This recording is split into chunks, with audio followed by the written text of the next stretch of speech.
Hey everyone, welcome back to the channel. And if you're new, welcome. My name is Adelina and I make videos about living in this tiny house on wheels and living a more intentional life. I have some big news today. I'm finally able to share the news that I did find a new parking spot. I'd already hinted at that. And if you're a Patreon, you already know that I did find a parking spot. So today I just wanted to share about that because I'm super excited and I've been wanting to share with you guys for a while, but I wanted it to be official because, well, if you're a long-time viewer, you know I thought I had a spot back in March and it fell through. So I'm just going to go over all that today. So the spot that I had originally found back in March, it was up island by Courtney Comock's beautiful, beautiful spot in the country, owned by a young couple who co-owned the property with his parents who were back in the Maritimes. And we came to an agreement and I went down and saw the property, and we even started the process of working on the rental agreement. And then before I gave notice here, which was fantastic, but shortly before, I was informed by her that her mother-in-law did not want the spot rented out. She wanted to use it this summer, and so maybe next summer they would be ready. So it was a big disappointment, but I'm a big believer in everything happening for a reason. So even though I was very disappointed, I was relieved, Sophie, I was relieved that I hadn't given notice here at the park yet or anything like that. And so I started my search again. I had a friend of mine design a flyer for me that I started to send out. And I just joined every Facebook group that I thought was remotely relevant on the island, tiny houses, but also permaculture, things like that. And I just started to share it.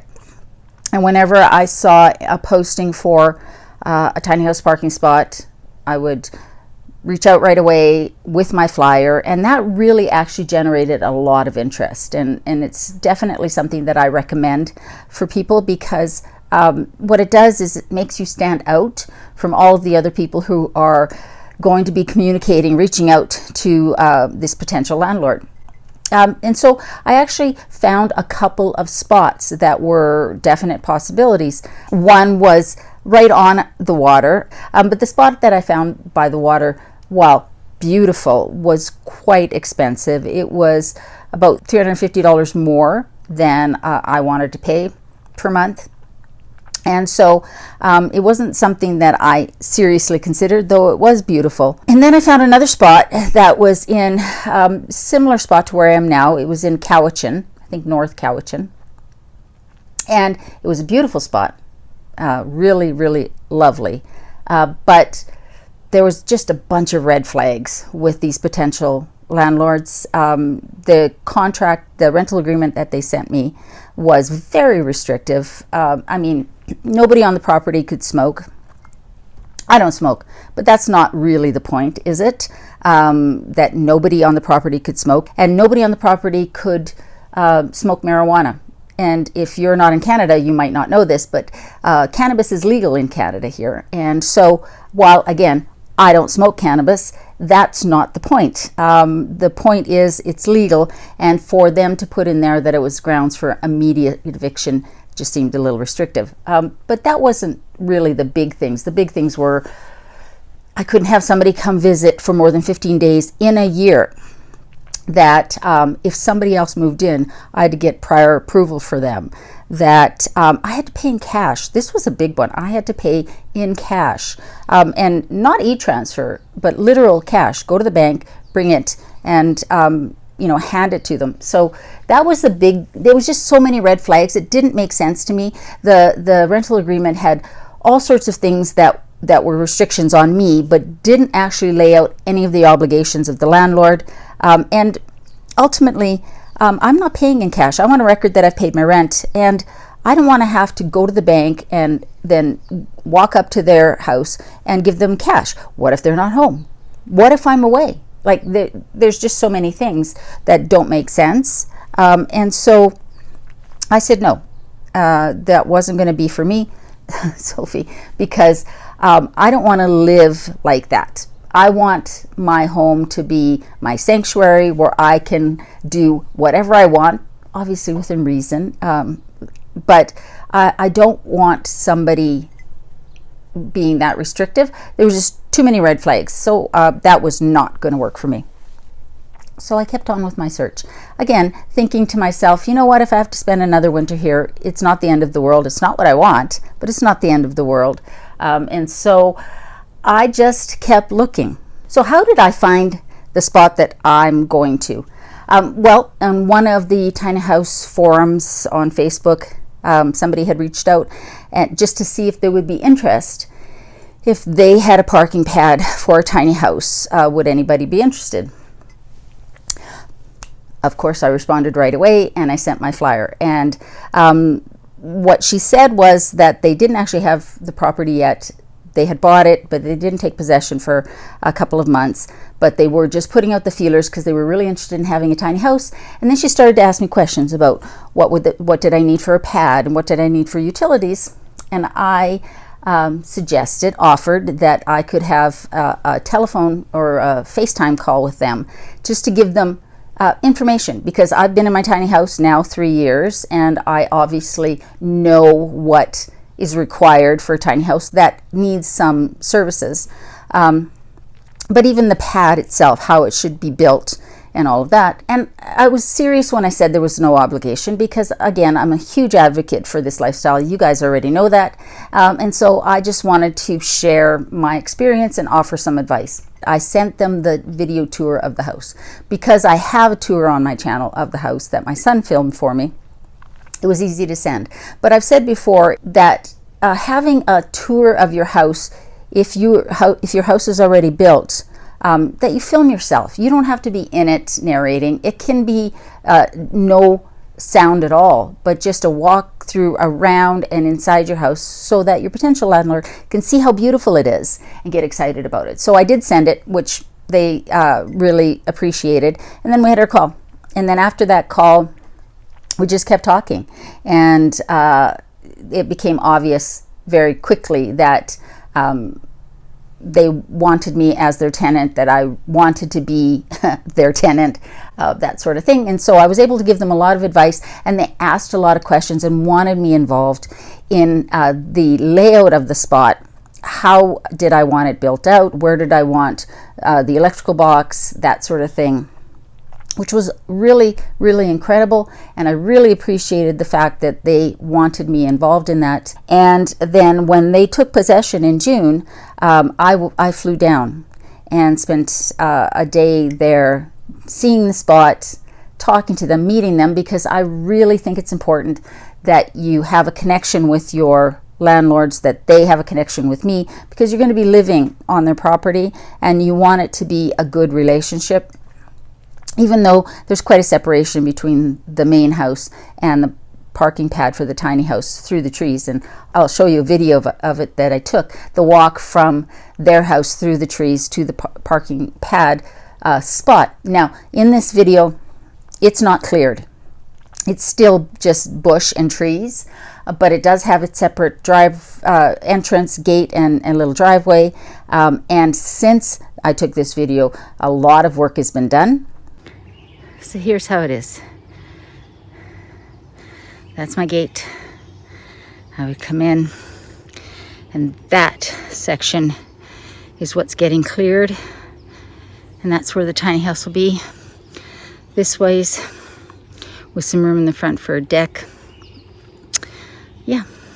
They've taken down a bunch of trees and they're saving them for fencing and decking. And they have had an excavation company come in and level the spot, lower it a bit and level it. And that company will also be bringing in gravel of different sizes to really make sure that the spot is well drained. I won't have septic in this spot because the septic field for the main house it's too far away for this spot, and to get a septic field put in is going to cost around $25,000 to $35,000 Canadian. And so it's not something that they can afford to do right now, given all the work that they're already doing. And so I think they were worried if that was going to be a deal breaker for me. But I've wanted to go with a compost toilet. Well, since I designed the house, that was sort of what I wanted to do. I couldn't have one here in Calgary. They don't allow them. But I'll be switching to a compost toilet. I think I'll get the separate mini. And so I won't need black water disposal. Gray water will be enough. So they're going to be putting in a French drain. That same company will do that. BC Hydro is going to put in a separate meter. So I'll have my own metered service, which is great because I prefer to have my own, to pay for my usage. And then internet will be super easy as well. So the spot is going to be so peaceful, so beautiful, that their property backs onto a ravine, and there's nice little pathways down to the ravine where there's a creek, and lots of wildlife, deer. Apparently there's been some cougars and a couple bear occasionally through that area. The pad that they're building will be big enough for the tiny house, but they're also clearing enough space for obviously parking, but a garden area and a deck, which will be amazing. So I don't have any pictures of the pad finished yet, but I will be sharing those when I get them. I'm just super excited to see how much work has been done already, and how serious they are about making sure that this spot is perfect for a tiny house. So yesterday, which was I think July 29th, I gave my notice here at the park. I'm on my way to give the park my 2 months notice. And I'm very excited about that. That was very exciting. Now, I have been very happy here, and I would really suggest to people who are looking for a parking spot for their tiny house in a municipality or even city, because I'm in a major city here in Calgary, to consider mobile home parks, because they can be wonderful places to live if you want to be in town. I've been very happy here. That this is a very quiet street. Even though there's some families with kids, I like those sounds. Those are happy sounds. Right now, they're building a new farmers market just next to us, with a bunch, which will also have a bunch of other restaurants and coffee shops and things like that. So you can get a lot by parking in a city.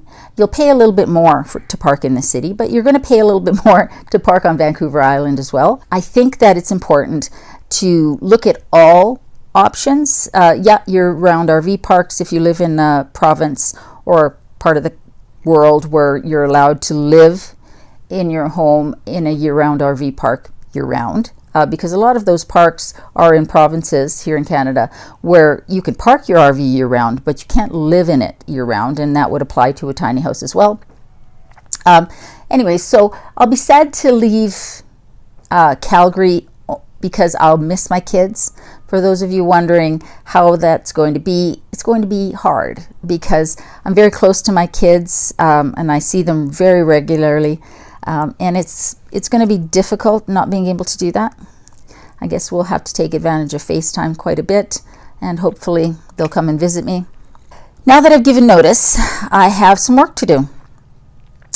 If you're wondering about how I'm going to move the tiny house, I do have a mover coordinated. I've put my deposit down for the move, and they're professional. They move tiny houses all the time, along with great big RVs, boats, other things like that. And I will be doing a separate video on how to find a mover, that sort of thing, and the costs. But I found a professional that was very well recommended, and so I've got that set. But now there's other work to be done. The skirting needs to come off, all sorts of other things need to be done. And in the next video, what I'm going to do is do a walk around the house outside and show you what will need to be done, and also inside. Guys, after 3 years, I'm amazed at the crap that I've collected in this house. When I sold my townhouse to build this house, I got rid of probably 90% of my things. Certainly all my furniture and a lot of stuff. And that was great, but it's amazing once you settle into your space, even a small space, how stuff creeps back in before you know it. So there's going to be a lot of purging, a lot of donating, a few things that I might sell. I don't want to take things that don't need to be taken to the island. If I haven't used it in the 3 years that I've been in this tiny house, I do not need it. Even if I think it's valuable, unless it's got sentimental value. If it's something I haven't used, I am getting rid of. For example, what I mentioned in my last video, the cooking video, the food processor, the great big food processor that I have. 3 years I've been here, haven't used it. My juicer, 3 years I've been here, haven't used it. So those are items that I am going to get rid of. But I'll do a separate video on that because there's lots of content to come on this, a lot of specific technical stuff on how to get your tiny house ready to move and that sort of stuff. So I've been dying to tell you that news, but I waited a few weeks because I wanted to be sure. I wanted my rental agreement signed before I shared the news with you, just in case something happened, because, you know, life happens. But now that it's official, now that I have a contract signed and I've sent my first month's rent, now that I've given notice here at the park, we can now get started on the project that is getting the tiny house ready to go, and all the steps that go along with it. And I want to share all of that with you so that if you are thinking about buying a tiny house, building a tiny house, you'll know what it's like when you go to move one. And if you're living in one now and you've not moved it yet, maybe some of the things that I go over, the mistakes that I made, the learnings that I have during this process will help you to maybe not make those same mistakes, or just sort of get ahead of the game when you are going through that process. So Sophie and I are moving to British Columbia, to Vancouver Island, British Columbia, and we're very happy about it. I will do a video on how Sophie is going to deal with this move. I have some ideas, and because she'll have to be in the van for 2 days, it's going to take 2 days to move the house between here and there because it doesn't move very fast. And you can drive it in your car in 1 day, but I think it's like 14 hours in a car. But the tiny house isn't going to move that fast. So it'll be a 2-day process. She's going to have to be in the van. She hates traveling in a vehicle. So I'm going to go through a process of getting her ready for that. And I'll share that with you guys as well. Thank you for watching the videos. I really appreciate it. By watching the videos, commenting, giving it a thumbs up, you are helping the channel grow. By subscribing, you are helping the channel grow, and I really appreciate you. If you haven't subscribed yet, please subscribe. It's a great family here, very supportive community, and I would love for you to be a part of it. And if you're looking for another way to support the channel, then please check out my Patreon. The link is down below. For those of you who are already my Patreon family, I really appreciate you. Thank you for the extra support that you're providing the channel. That means a lot to me. So anyways, guys, I hope you're doing well. I hope you're staying safe. In a world where you can be anything, be kind, because we really need a lot more kindness in this world. I love you guys, and I'll see you next week.